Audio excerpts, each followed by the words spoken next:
what not to do when it comes to setting and baking to avoid flashback. And I'm talking about that little Kim thing, ash under your eye. We looked like powdered donuts, you know, back in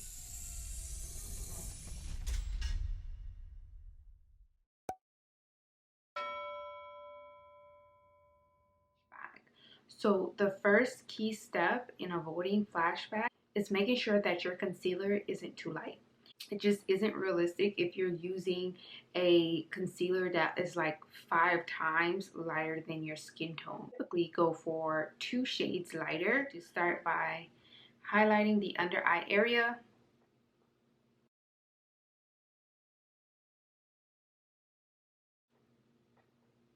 I like to take it out just a little bit like that. Just that tip right there, like that. A great tip is to let your concealer dry.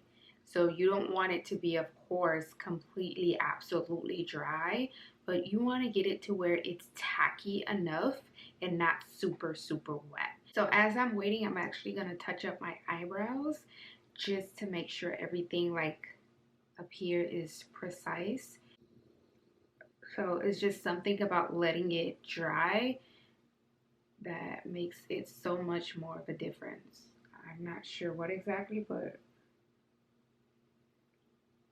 and even as I'm blending out, I always leave the inner corner for the last line of business.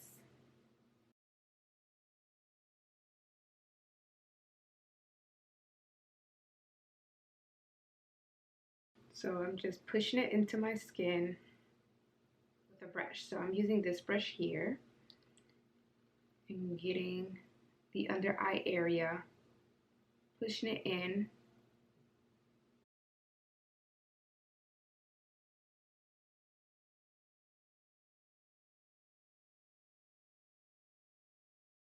And this is where you actually begin to see your face transform.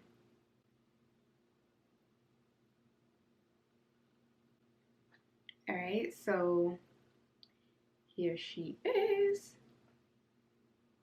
That, and of course, what you do to one side, you must do to the other. We have to make sure we pick a powder that actually matches the concealer. It has to be the same shade to avoid that flashback.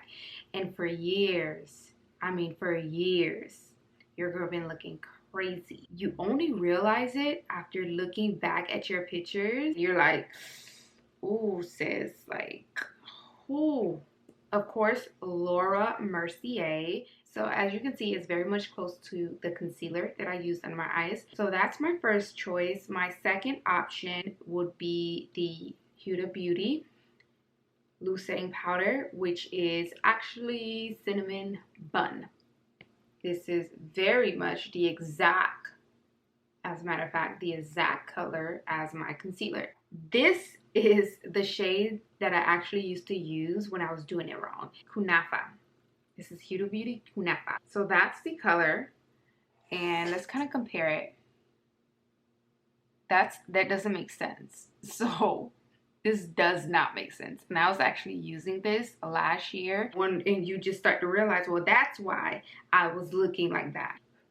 Mary-Kate and Ashley, powder face, donut face. Now, before I actually push this into my skin, I crease a lot under my eye. So if you have the same issue, you want to make sure you blend those creases out and push the product that is on the blender into your skin.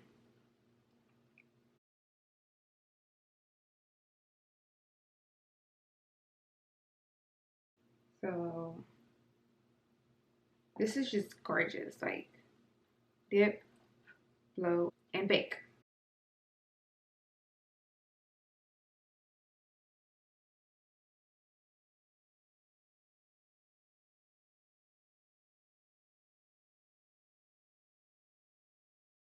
And this is the setting process. So we're just pushing that into the skin.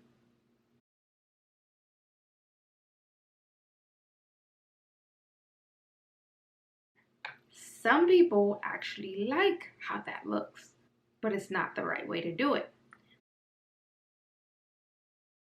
This is literally donut powder on my skin.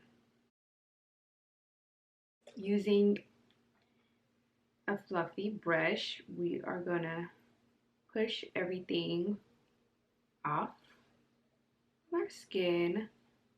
And I'm not even brushing away, I'm actually pushing it into my skin. So we're pushing in, not off.